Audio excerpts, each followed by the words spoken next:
이제 현대전장에서 각종 무인기와 드론으로 인해 지상전력이 막대한 타격을 받는 것은 새삼스러운 일이 아니며 각국은 지상전력의 보호에 총력을 기울이고 있습니다. 하지만 우리 대한민국은 그 어느 나라에 못지않은 강력한 대공방어를 구축하고 있어 걱정하실 필요가 없는데요. 그래서 준비했습니다. 오늘은 많은 분들의 요청으로 대한민국의 방공망을 든든하게 지켜주는 다양한 대공방어 전력에 대한 정보를 하나의 영상에 담았습니다. 여러분의 구독과 좋아요가 꺼리튜브 운영에 많은 힘이 됩니다.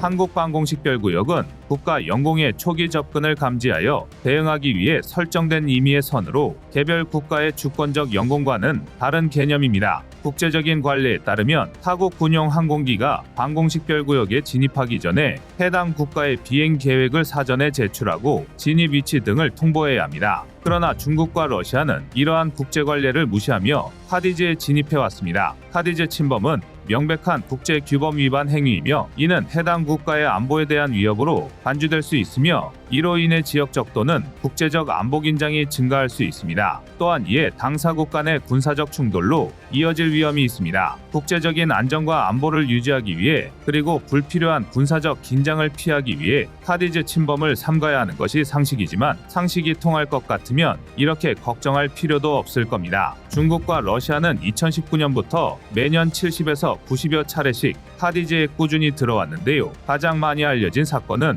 2019년에 일어난 카디즈 침범입니다. 2019년 7월 23일 중국 H-6 폭격기 2대와 러시아 Tu-95 폭격기 2대, A-50 조기경보통제기 1대 등 총 5대의 군용기가 카디즈에 무단 진입했으며 이 과정에서 러시아 A-50 1대는 독도 인근 한국 영공을 7분간 2차례 침범했습니다. 당연히 우리 군도 즉각적인 대응에 나섰습니다. 대한민국 공군은 F-15K와 KF-16으로 구성된 전투기 편대를 긴급 발진시켜 차단 기동을 실시했습니다. 러시아 A-50 조기경보통제기가 독도 인근 영공을 2차례에 걸쳐 침범하자 KF-16은 러시아 A-50 전방 1km 근방에 20여 발의 플레어와 360여 발의 기관포 경고 사격을 가하기도 했습니다. 이는 한국전쟁 이후 처음으로 대한민국 공군이 타국 군용기에 경고 사격을 가한 사건이었는데요. 최근에도 중국과 러시아의 카디즈 침범은 끊임없이 이어지고 있습니다. 2022년 5월 24일 중국 H-6 폭격기 2대와 러시아 군용기 4대가 카디즈에 순차적으로 진입했습니다. 같은 해 11월 30일에는 중국 H-6 폭격기 2대와 러시아 Tu-95 폭격기 4대, 수호이-35 전투기 2대 등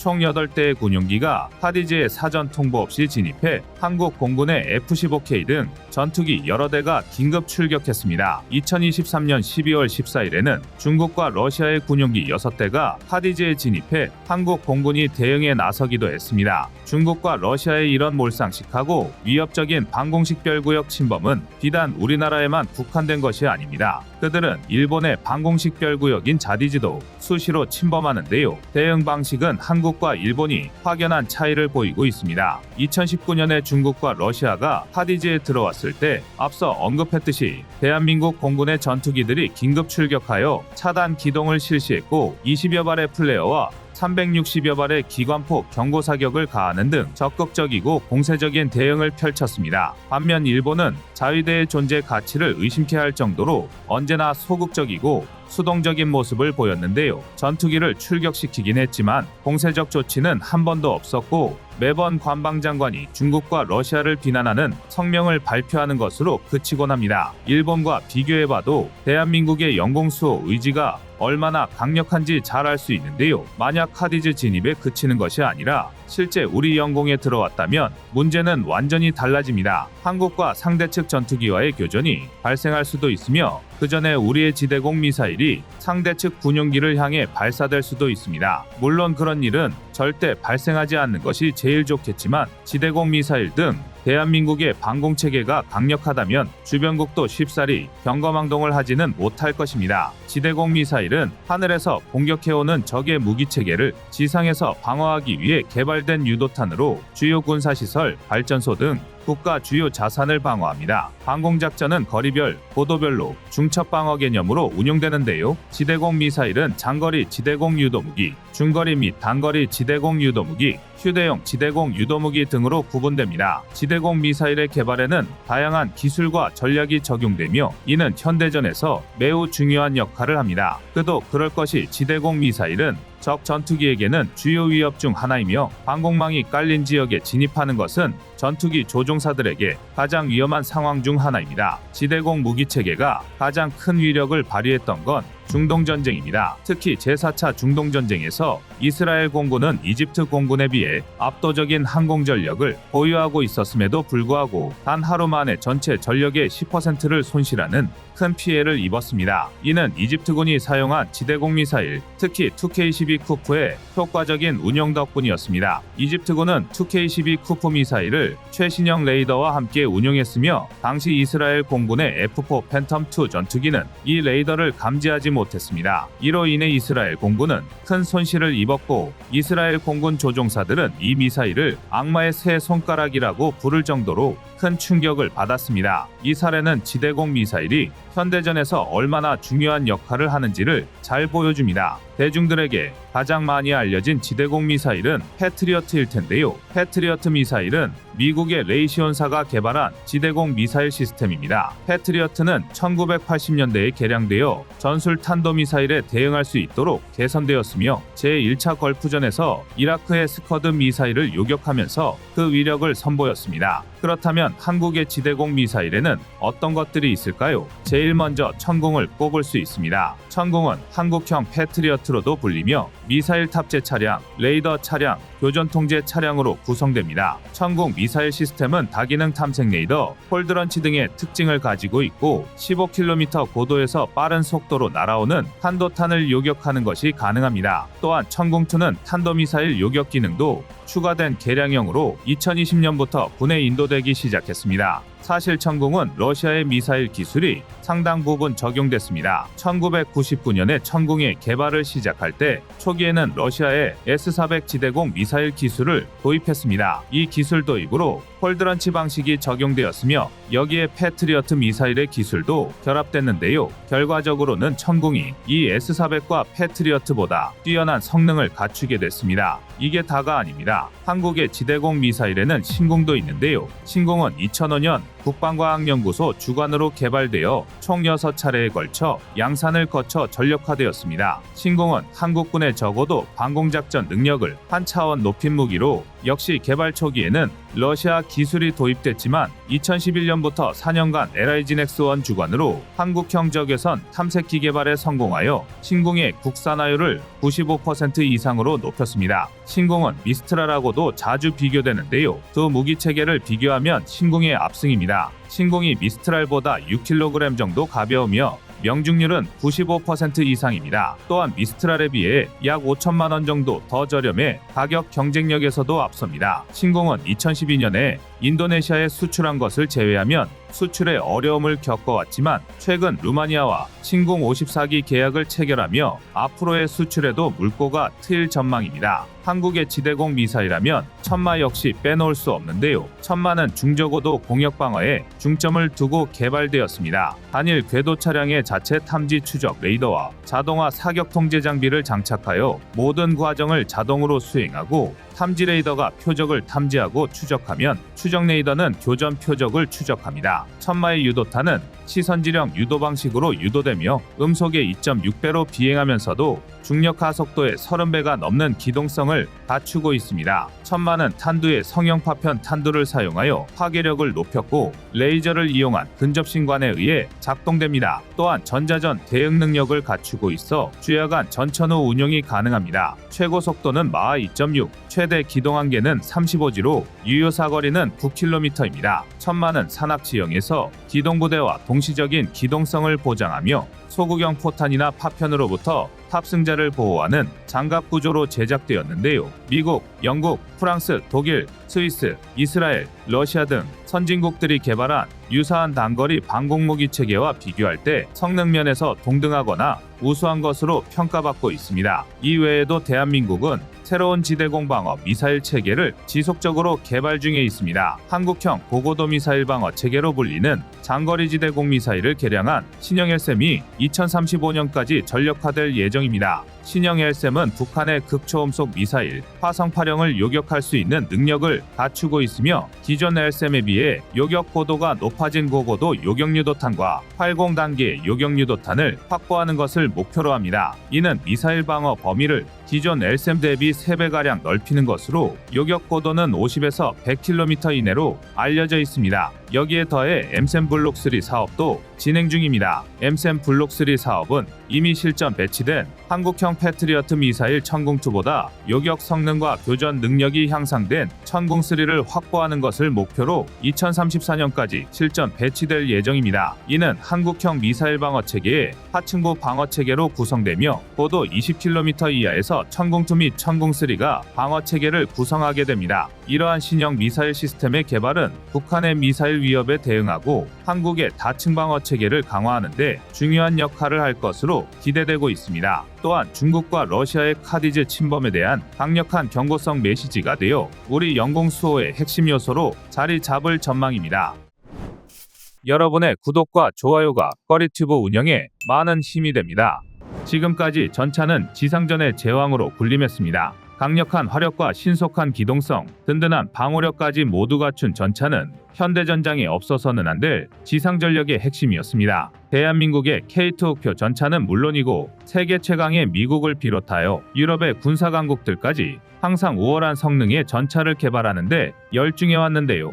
그러나 기술의 변화와 시대 흐름에 따라 점차 전차와 지상군의 의미가 퇴색되려는 조짐이 보입니다. 그 중에서도 러시아 우크라이나 전쟁은 전 세계 군사작전의 패러다임을 완전히 뒤바꿔 놓았습니다. 전장 환경에 변화를 주도한 것은 드론인데요. 저렴한 가격의 무인조종으로 전차를 사냥하는 드론이 늘어날수록 많은 사람이 전차와 자주포 등의 지상전력은 이제 더 이상 큰 의미를 가지지 못한다며 부정적으로 바라보고 있습니다. 쉽게 말해 전차 무용론이 또다시 등장한 것입니다. 러시아 우크라이나 전쟁 이외에도 드론이 군대를 위협하는 사례는 계속해서 나오고 있는데요. 최근에는 중국의 드론이 일본의 요코스카 해군기지를 무단으로 정찰하는 만행을 저질렀습니다. 요코스카 해군기지는 일본 자위대의 전함만 있는 것이 아니라 미국의 항모도 정박하고 있는 중요한 군사시설입니다. 그런데 중국이 겨우 드론을 이용해 정찰을 성공한 것입니다. 이러한 사례들에서 알 수 있는 것처럼 드론이 각종 군사작전에서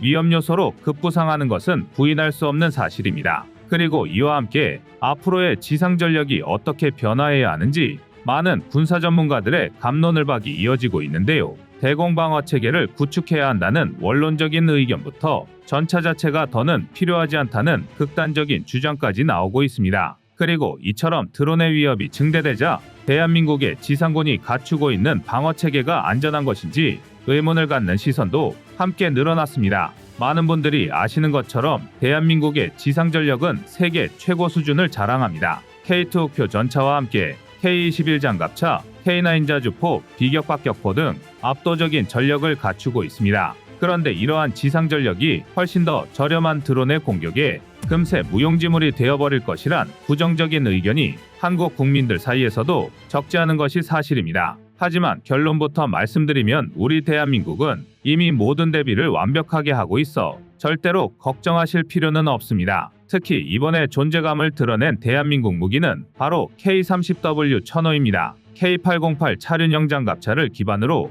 30mm 대공포를 탑재한 천호는 기존의 대한민국이 자랑하던 K30BO보다 한 단계 더 발전된 성능을 가지고 있습니다. 천호는 방공지휘 통제 경보체계 연동과 전자광학 추적 장치를 통해 표적 획득부터 사격까지의 절차를 반자동화해 소형 표적에 대한 정밀 조준과 타격 능력이 우수하다고 평가받습니다. 육안으로 표적을 식별하기 어려운 기상 조건에서도 전자광학 추적을 통해 원활한 임무 수행이 가능한데요. 실제로 천호를 운영하고 있는 부대들은 비가 내리는 궂은 날씨에도 천호를 이용하여 표적 추적 훈련을 진행하며 천호의 우수한 표적 추적 능력을 입증하였습니다. 여기에 C2A를 이용해서 국지방공 레이더로부터 표적 정보를 받기 때문에 자체적인 탐색 레이더는 탑재하지 않아도 무방한데요. 이 덕분에 BO보다 훨씬 더 저렴한 절반 수준의 가격으로 생산이 가능하며 적항공기의 레이더 경보 수신기에도 탐지되지 않는다는 전략적 강점을 지니고 있습니다. 비호를 비롯한 일반적인 대공방어 무기들이 자체적인 레이더에 의존하는 것에 비해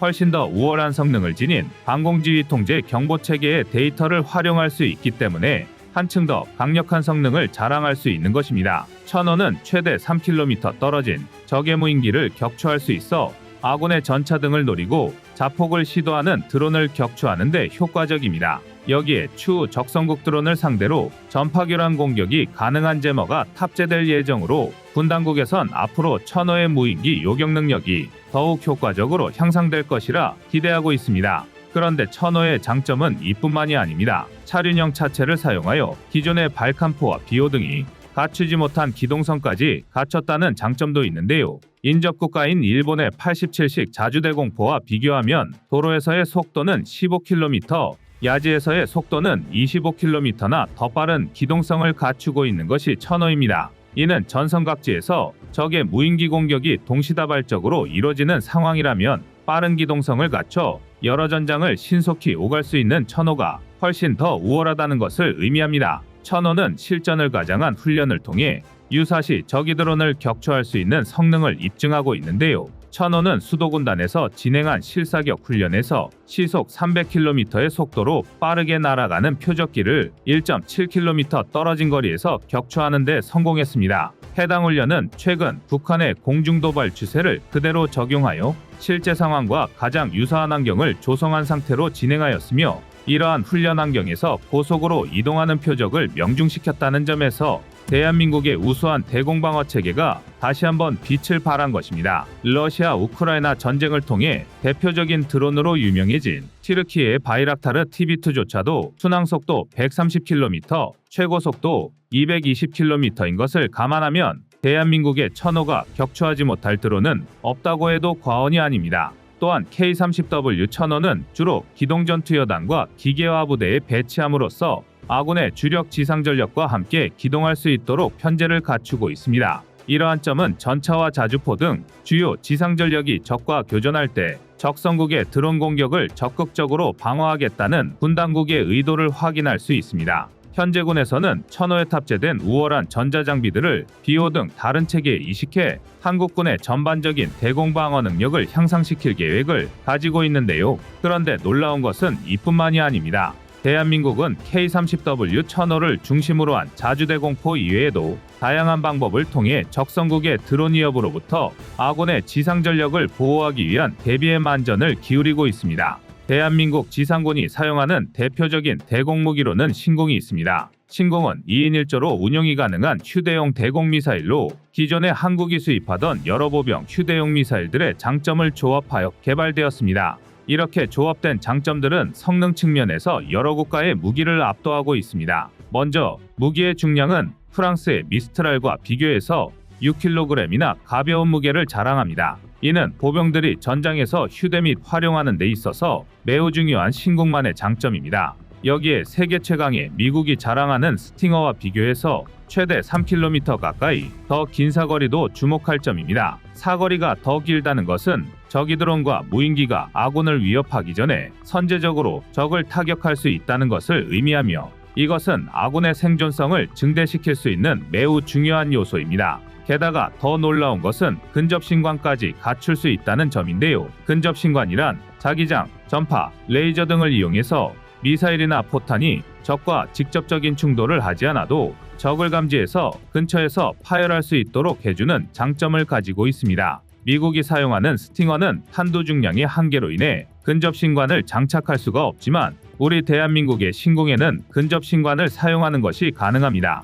이 덕분에 신공이 직접 적과 충돌하지 않더라도 효율적으로 적이 드론과 무인기를 잡아낼 수 있는 것입니다. 이 밖에도 유효사거리 9km의 지대공 미사일 8발을 탑재하고 궤도형 차량을 이용하여 기동성까지 확보한 K-31 천마 등도 운용하고 있어 대한민국은 적성국의 드론 공격에 대비하고 있습니다. 그런데 더욱 놀라운 소식들이 연거푸 들려왔습니다. 적성국의 무인기 공격을 막아낼 새로운 무기들도 연달아 개발되고 있다는 소식이 들려온 것입니다. 국방과학연구소에서는 세계 최고 수준의 드론 요격 시스템을 개발하고 있습니다. 차량으로 견인할 수 있는 트레일러형 발사대에 타격용 무인기 10대를 탑재할 수 있는 튜브를 설치할 예정이며 발사대와 함께 탐지 레이더가 같이 구성됩니다. A4 레이더를 탑재함으로써 지금보다 3배 이상 더 강화된 탐지 추적이 가능하며 이러한 성능은 세계 최고 수준으로 알려졌습니다. 만약 적이 드론이나 무인기가 공격을 시도한다면 30km 거리에서도 추적이 가능하며 트레일러형 발사대에 장착된 10발의 타격 무인기가 즉시 발사되어 적이 드론을 격추할 수 있는 시스템입니다. 해당 무기는 2025년에 실제 드론을 활용한 요격 시험까지 진행할 예정이며 이후 대량 생산 및 실전 배치가 이루어질 예정입니다. 차량으로 견인할 수 있는 트레일러형 발사대를 사용함에 따라 일선의 기동부대들과 효과적으로 합을 맞출 수 있기 때문에 지금보다 한 단계 더 발전된 대응 체계를 구축할 수 있을 것으로 기대를 모으고 있습니다. 그리고 적의 무인기를 직접 격추할 수 있는 레이저 무기의 실전 배치도 앞두고 있는데요. 특히 레이저 대공 무기의 경우에는 세계 최강의 미국을 비롯한 유럽의 군사 강국들을 제치고 세계 최초로 실전 배치를 진행하고 있습니다. 이러한 무기 체계들까지 도입이 완료되면 기존의 대공 방어 무기들과 함께 적성국들의 드론 공격에 더욱 효과적인 대응이 가능해집니다. 지난 2년간 벌어진 러시아 우크라이나 전쟁은 그동안 장난감이라 여겨왔던 드론이 전장에서 얼마나 위협적인 존재로 변할 수 있는지 여실히 보여줬습니다. 전쟁은 여전히 지속되고 있으며 바이락타르 TB2를 비롯한 각종 드론이 계속해서 각광을 받고 있습니다. 하지만 세계는 발전하고 있는 드론에만 초점을 맞추며 지상 전력에 대해 과도한 무용론을 펼치기 바쁜데요. 그러나 이런 상황 속에서도 우리 대한민국은 여전히 적성국들의 드론 위협을 방어하고 아군의 지상 전력을 보호하기 위한 노력을 아끼지 않고 있습니다. 다른 국가들이 전차 무용론을 필두로 각종 부정적인 전망만으로 탁상공론을 벌이고 있을 때 대한민국은 보유한 대공방어 체계들을 이용해 직접 훈련하고 새로운 무기를 연구함으로써 실질적인 전투태세를 갖추고 있습니다. 여러분의 구독과 좋아요가 꺼리튜브 운영에 많은 힘이 됩니다.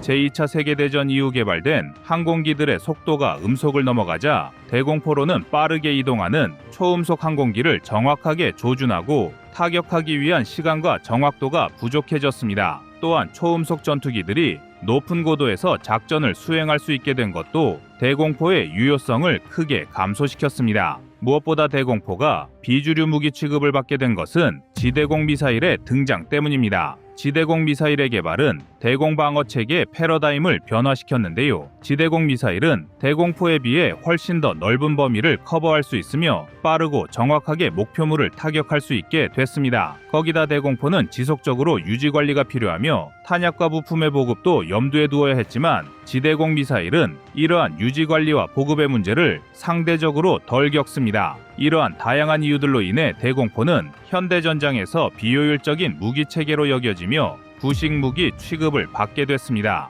그렇다고 대공포가 완전히 사라진 것은 아니었습니다. 냉전 시대에 중국형 기관포를 장착한 자주대공포의 개발이 시작되면서 레이더와 화력 통제 컴퓨터를 갖춘 자주대공포가 발전하게 되었습니다. 현재 대부분의 자주대공포는 포, 차체, 레이더, 전자광학 타겟팅 시스템, 사격 통제 컴퓨터로 구성됩니다. 포, 레이더, EOTS는 포탑을 구성하며 하나의 포탑은 다양한 차체의 통합이 가능합니다. 대부분은 유인 포탑이지만 최근에는 무인 포탑의 비중이 늘고 있는 추세입니다. 자주대공포의 차체는 주로 궤도형 장갑 차량이 채택되었으나 최근에는 차륜형 장갑차도 사용되고 있습니다. 이 밖에도 많은 변화가 진행됐는데요. 과거에는 근접신관이나 시한신관 등의 포탄이 사용되었지만 최근에는 컴퓨터가 목표까지의 거리를 계산하여 자동으로 기폭시간을 설정할 수 있는 프로그래머블 전자신관의 사용이 늘어나고 있습니다. 또한 텅스텐 자탄을 뿌리는 어헤드탄과 같은 공중파열탄도 많이 사용되고 있습니다. 대공포의 이런 진화에도 불구하고 앞서 언급했듯이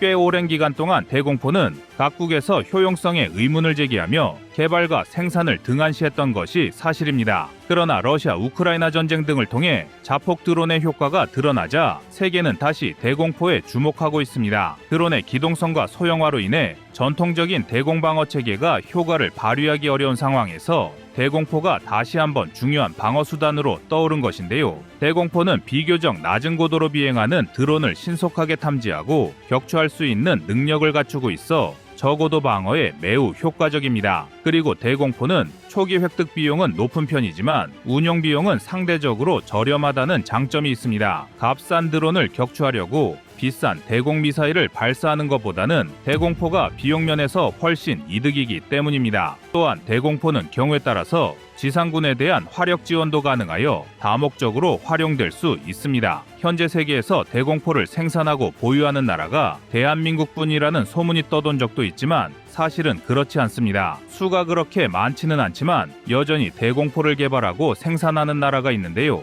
대표적인 나라가 러시아입니다. 러시아는 구소련 시절부터 나토의 항공전력에 대응하기 위해 자주대공포 개발에 많은 노력을 기울였습니다. 1982년부터 배치된 2K-22 퉁구스카는 사거리 4km의 기관포 두문과 사거리 8km의 단거리 지대공 미사일 8발로 구성된 복합 대공포입니다. 퉁크스카는 표적 탐지 레이더와 화력 통제 레이더를 갖추어 사격 정밀도가 높은 편입니다. 1994년에 프로토타입이 발표된 판치르 S1은 사거리 4km의 30mm 기관포 두문과 사거리 20km의 지대공 미사일로 무장하여 넓은 면적을 방어할 수 있는데요. 카마즈사의 8륜 트럭에 탑재되어 이동식으로 운용됩니다. 독일도 현대 대공포 개발에서 빼놓을 수 없는 나라입니다. 독일은 냉전 시기부터 바르샤바 조약군에 맞서기 위해 강력한 기갑 전력을 보유하고 있었으며 자주대공포 개발에도 많은 투자를 했습니다. 독일이 2010년에 선을 보인 만티스는 오리콘 콘트라베스의 스카이쉴드 시스템을 기반으로 하며 자동화된 네트워크 타겟팅 및 요격 시스템을 갖추고 박서차륜형 장갑체에 장착됩니다. 그렇다면 대한민국의 대공포에는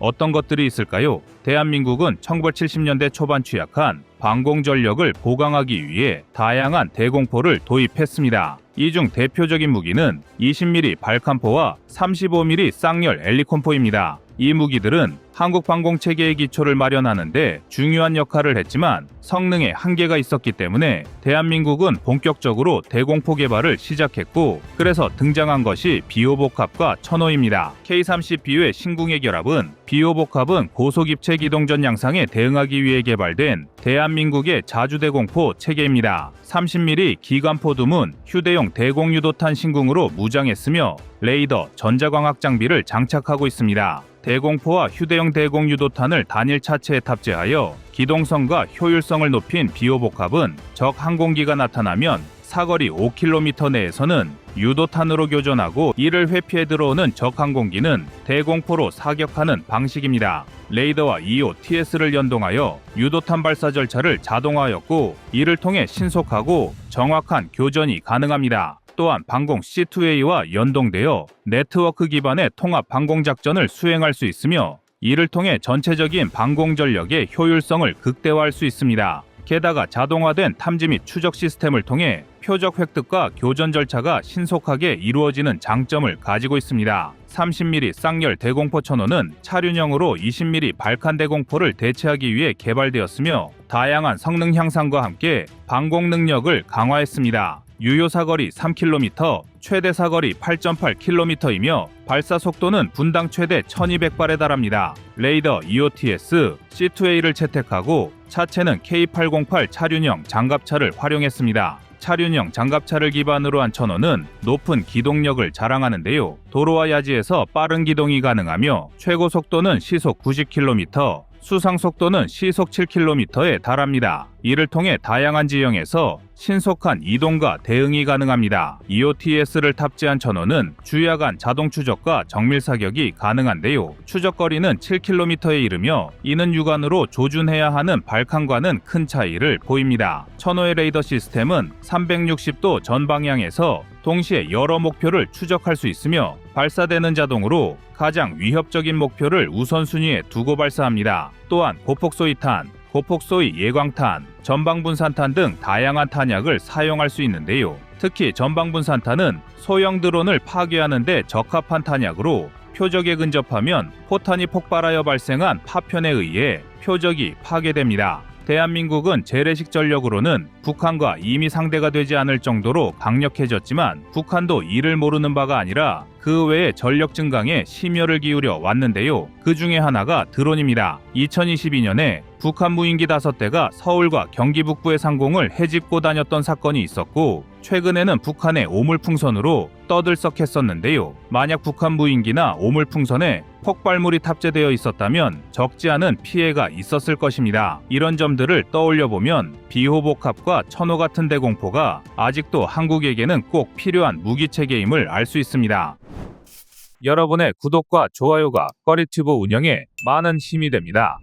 서울은 대한민국의 수도이자 군사분계선에서 불과 40에서 50km 떨어진 전략적 중심지인데요. 대통령실을 비롯한 국가 중요 시설 90여 개가 집중되어 있으며 1000만에 가까운 시민들이 모여 사는 메가시티입니다. 이러한 이유로 수도 서울을 방위하는 임무를 수행하는 수도방위사령부는 방패부대로 불립니다. 수방사의 임무 중에는 대공방어도 포함되어 있는데요. 서울 도심 내에 50여 개의 방공진지는 서울 상공의 비행금지구역과 비행제한구역을 방어합니다. 비행금지구역은 특정한 공역 내에서 모든 항공기의 비행을 금지하는 구역으로서 주로 국가의 중요한 시설물이나 군사기지 또는 주요 도시와 같은 민감한 지역을 보호하기 위해 설정됩니다. 이 구역 내에서는 항공기의 무단 비행이 엄격히 금지되며 비행 중인 항공기가 이 구역에 진입하려 할 경우 즉시 군사적 대응이 이루어질 수 있습니다. 비행금지구역은 국방부와 국토교통부의 협력하에 관리되며 공군의 공중감시 시스템을 통해 지속적으로 감시되며 필요시 긴급 대응을 위해 대공방어 시스템이 배치되어 있습니다. 비행제한구역은 특정 조건에 항공기의 비행이 제한되는 구역입니다. 이 구역은 완전한 비행 금지는 아니지만 비행 조건에 따라 제한이 가해집니다. 비행제한구역은 비행금지구역과 인접한 지역으로 서울 도심의 주요 인프라와 인구 밀집 지역을 포함합니다. 이 구역은 일정한 고도 이하에서는 비행이 제한되며 특정한 비행 경로와 시간이 설정되어 있습니다.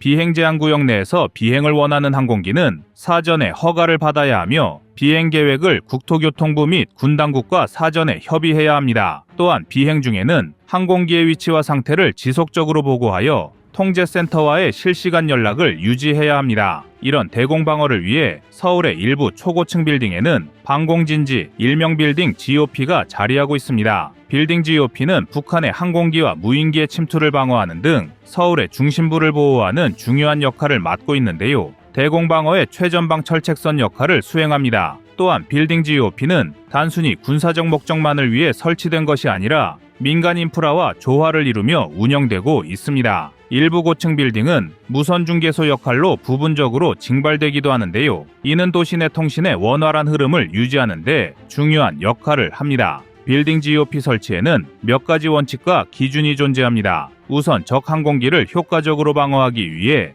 해당 지역에서 가장 높은 위치에 설치됩니다. 그리고 대공사격 시 주변 건물의 피해를 최소화할 수 있는지도 고려 대상인데요. 이는 도심 내에서 발생할 수 있는 2차 피해를 줄이는데 중요한 역할을 합니다. 빌딩 GOP에 관한 자세한 사항은 군사기밀이라 많이 알려져 있지 않지만 공개된 사실에 따라 소개를 해드리자면 과거에는 63빌딩에 배치된 적이 있습니다. 당시 63빌딩은 여의도에서 가장 높은 건물로 방공진지 설치에 최적의 위치였습니다. 이후 2012년에 63빌딩보다 약 20m 높은 IFC 빌딩이 건설되면서 빌딩 GOP가 이곳으로 이전되었다가 여의도 파크원 타워가 건설되면서 다시 이전되었습니다. 2024년 현재 서울특별 시내에서 공개된 빌딩 GOP는 여의도 파크원 타워에 설치되어 있는데요. 이곳은 여의도에서 가장 높은 빌딩 중 하나로 방공진지 설치에 이상적인 위치입니다. 이게 다가 아닙니다. 빌딩 GOP 배치는 민간의 건축물을 이용해야 하므로 꽤나 까다로운 절차를 거쳐야 하며 이와 관련된 것이 군사시설보호법과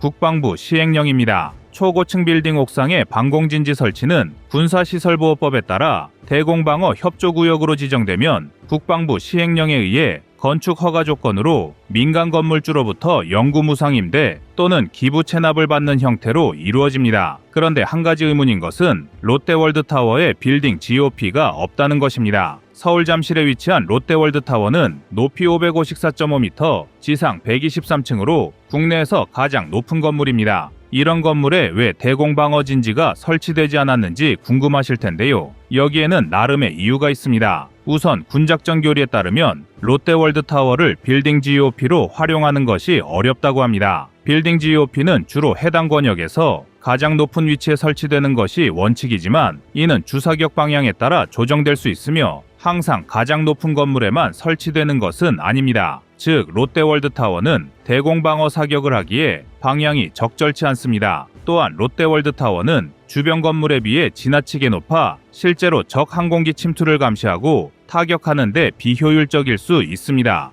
그리고 롯데월드타워는 서울공항에서 야고에서 6km 떨어진 위치에 자리하고 있는데요. 서울공항은 중요한 군사기지로서 독자적인 방공 시스템을 보유하고 있습니다. 따라서 패트리어트 등 다른 방공 유도탄 부대가 서울공항 방어를 막고 있기 때문에 롯데월드타워에 별도의 방공진지를 설치하지 않아도 된다는 판단이 있었습니다. 실제로 2010년 수도방위사령부가 작전성 검토를 한 결과 공비행을 주로 하는 북한의 항공기 기종을 타격하기에는 롯데월드타워가 효율성이 떨어진다는 결론을 내린 바가 있습니다. 대공방어를 위해 설치한 곳이니만큼 빌딩 GOP에는 대공무기가 배치되어 있는데요. 바로 20mm 발칸포와 국산 휴대용 대공미사일 신궁입니다. 20mm 발칸포는 분당 최대 3,000발을 발사할 수 있으며 유효 사거리는 최대 2.2km 정도입니다. 20mm 발칸포는 1970년대 도입된 구형 무기지만 야간에도 목표물을 탐지할 수 있도록 개량되었습니다. 대한민국이 개발한 휴대용 대공 미사일 신궁은 유효 사거리가 3에서 5km 정도이며 적외선 유도 방식을 채택하고 있습니다. 적외선 탐지기를 사용하여 적 항공기의 열 신호를 탐지하고 이를 통해 목표물을 추적합니다. 발사 후 미사일은 자체적으로 목표물을 추적하여 비행하며 유도 시스템이 목표물의 위치를 지속적으로 업데이트하여 정확한 타격을 보장합니다.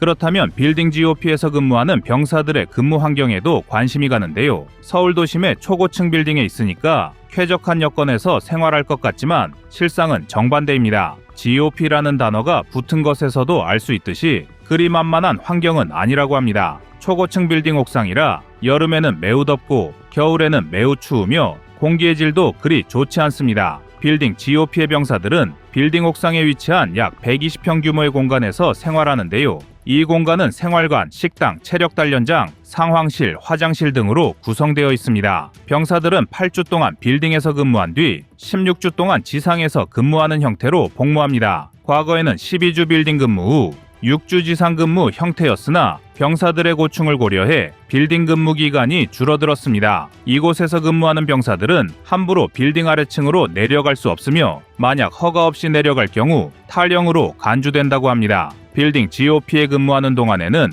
외출, 외박, 면회가 모두 금지되며 뜀걸음, 전투체육, 유격, 혹한기 등 모든 야외 활동도 제한됩니다. 병사들은 텔레비전 시청, 독서, 간단한 운동 이외에는 할 수 있는 활동이 거의 없습니다. 하지만 생활관 등의 거주시설은 비교적 좋은 편이며 추후에는 병력 부족 및 관리 보급 문제를 해결하기 위해 무인 시스템을 적극 도입할 계획입니다. 레이저 무기와 제머 등의 대드론 체계도 보강될 예정입니다. 그리고 빠르면 빌딩 GOP의 레이저 대공 무기도 장착될 것이라는 발표도 있었습니다. 지난 6월 군 당국은 빌딩 GOP 20kW급 지상 고정형 블록원 레이저 대공 무기를 빠르면 올해 말까지 배치할 계획이라고 했습니다. 레이저 무기는 빛의 속도로 목표물을 공격할 수 있어 빠르게 접근하는 드론이나 미사일을 즉각적으로 파괴할 수 있습니다. 또한 정밀도가 높아서 정확한 타격이 가능하며 전력만 공급되면 지속적으로 발사할 수 있어 탄약 보급과 재장전의 제약에서 벗어날 수 있습니다. 게다가 발사 비용이 매우 낮아 비용적인 측면에서도 장점을 가지고 있습니다. 기존 대공포의 탄약은 자체적으로 자폭신관을 갖추고 있지만 불발률도 2에서 3%에 달하기 때문에 불발탄이 지상에 떨어지면 민간에 피해를 유발할 수밖에 없는데요. 레이저 대공 무기를 활용하면 이런 피해도 최소화할 수 있습니다. 빌딩 GOP는 도시의 안정과 국가 안보를 유지하는 데 중추적인 역할을 하는데요. 열악한 환경 속에서도 자신이 맡은 임무에 최선을 다하는 병력들과 새롭게 배치될 레이저 대공 무기로 인해 수도 서울의 대공 방어가 더욱 강력해질 것으로 예상됩니다. 이상 꺼리튜브였습니다.